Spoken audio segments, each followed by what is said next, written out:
Hello everyone, this is Adarsh and welcome to our channel Adarsh educational classes.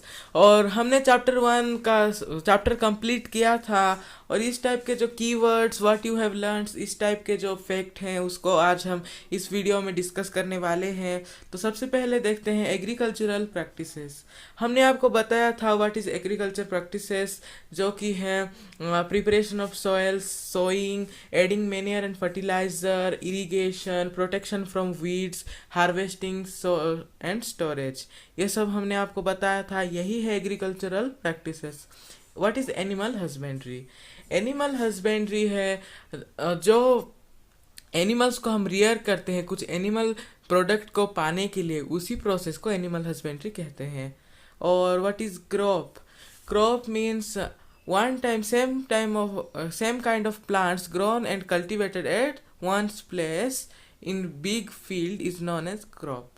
Fertiliser हमने बताया था, ये एक केमिकल सॉल्ट, इनऑर्गेनिक केमिकल है या फिर इनऑर्गेनिक सॉल्ट है, वही है फर्टिलाइज़र। और ग्रेनरीज, जो कि हम हार्वेस्टिंग करने के बाद जो स्टोरेज करते हैं, उसमें जो ज़्यादा मात्रा में अगर क्रॉप प्रोड्यूस हो जाते हैं तो उनको ग्रेनरीज में स्टोर किया जाता है।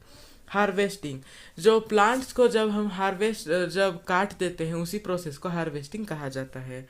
और इरिगेशन, प्लांट्स को डिफरेंट इंटरवल्स में जो वाटर सप्लाई किया जाता है उसी प्रोसेस को इरिगेशन कहते हैं।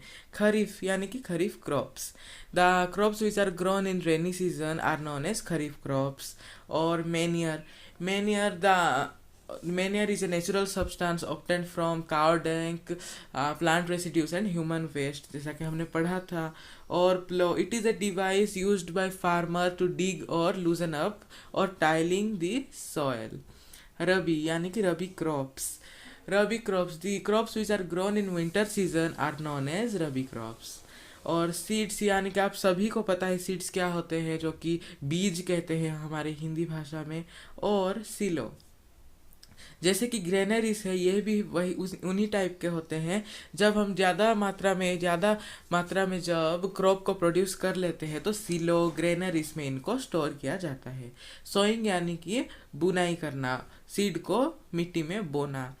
फिर स्टोरेज यानी कि हार्वेस्टिंग के बाद जो कि क्रॉप्स होते हैं उनको स्टोर किया जाता है, उसी प्रोसेस को स्टोरेज कहा जाता है।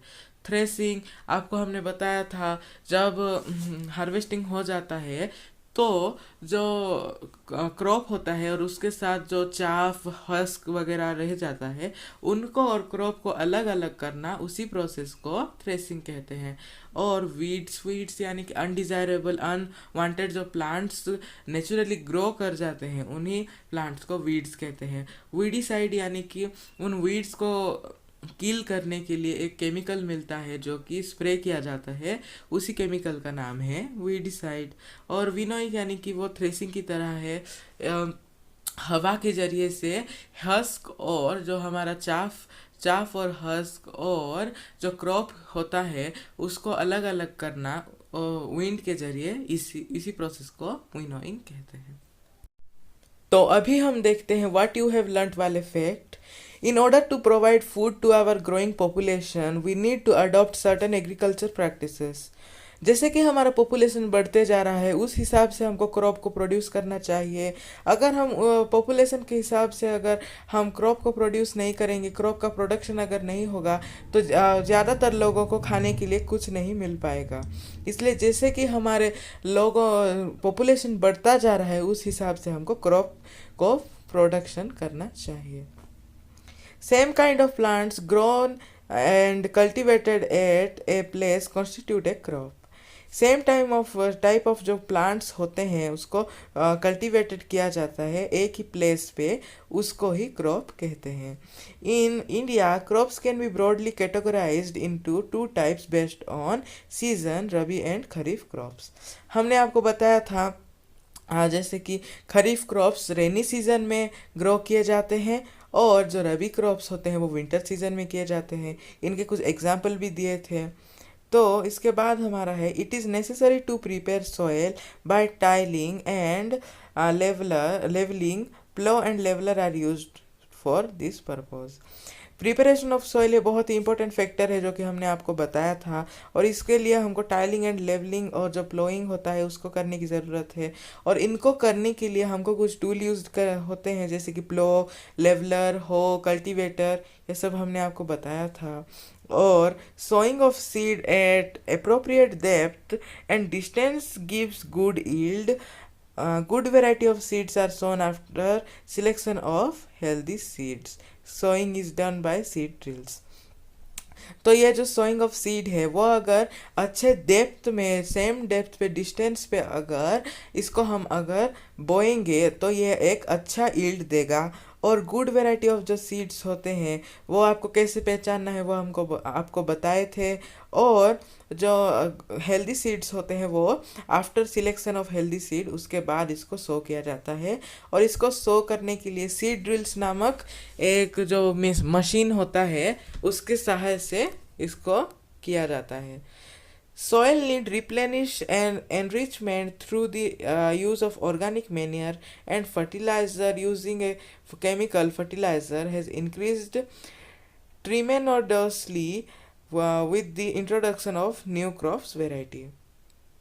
तो ये जो सॉयल रिप्लेनिश होते हैं और enrich through the organic manure होते हैं और फर्टिलाइज़र के द्वारा सॉइल की फर्टिलिटी लेवल बढ़ती है, और यह जो केमिकल फर्टिलाइज़र होता है वो इंक्रीज हो जाता है, जो कि tremendously with the introduction of new crop variety. Supply of water to crops at appropriate intervals are called irrigation. irrigation का definition दिया गया है, supply of water यानी कि पानी को सप्लाई करना, और in appropriate जो कि different intervals होता है, और उसी प्रोसेस को irrigation कहते हैं। Weeding involves removal of unwanted and uncultivated plants are called weeds. weeds यानी कि जो अनडिजायरेबल प्लांट्स होते हैं उनको जो काटते हैं उसी प्रोसेस को वीडिंग कहते हैं, और जो अनडिजायरेबल प्लांट्स होते हैं उनको वीड्स कहते हैं। Harvesting is the cutting of the mature crop manually और बाय मशीन। हार्वेस्टिंग यानी कि जो जो कि क्रॉप को काटना, हमने आपको पहले भी बता चुके हैं। अगर आपको ये सब आपको अगर क्लियर नहीं हुआ है तो हमारे पहले जो वीडियोस हमने भेजे हैं यूट्यूब पे उनको भी आप देख के क्लियर कर सकते हैं। फिर जो हार्वेस्टिंग होता है उसको कटिंग, मैच्योर होने के बाद कटिंग करते हैं, और वो तो मैनुअली होता है, वो सिकल के साथ या फिर उसको मशीन के द्वारा भी करते हैं, जो कि हार्वेस्टर कहते हैं उस मशीन को। Separation of grains from the chaff is called threshing. हमने आपको बताया जो कि चाफ हस्क होते हैं उनसे जो क्रॉप को अलग करना, उस प्रोसेस को थ्रेसिंग कहते हैं। Proper storage of grains is necessary to protect them from pests and microorganisms. Storage को, proper storage of grains is necessary, ये बहुत ही ज़रूरत है, क्योंकि इसको प्रोटेक्ट करना ज़रूरी है, क्योंकि उनसे जो पेस्ट्स होते हैं या फिर माइक्रो ऑर्गेनिजम्स होते हैं उनसे प्रोटेक्ट करने के लिए हमको अच्छे से स्टोर करना पड़ता है। इसलिए जो मम्मी होते हैं वो घर में ड्राई नीम लीव्स के साथ चावल या फिर जो कि क्रॉप्स होते हैं उनको स्टोर किए करते हैं। Food is also obtained from animals for which animals are reared is called the animal husbandry. ये आपको बहुत ही अच्छे से याद रखना चाहिए, जो कि फूड जो कि हम कुछ खाने के लिए, हम जो एनिमल प्रोडक्ट पाने के लिए एनिमल को रियर करते हैं उसी प्रोसेस को एनिमल हस्बेंड्री कहते हैं। ये आपको अच्छे से देखना चाहिए, और ये आप अच्छे से अगर पढ़ लेंगे तो ज़्यादातर आपके जो एग्ज़ाम में इन्हीं में से प्रश्न आते हैं। फिर हम एक्सरसाइज के लिए एक सेपरेट वीडियो बनाएंगे, और इस चैप्टर के जो नोट्स हैं उसके लिए भी हम एक वीडियो बनाएंगे। तो अच्छे से रहिए, और thanks for watching this video, and the chapter is completed, और come to the next session.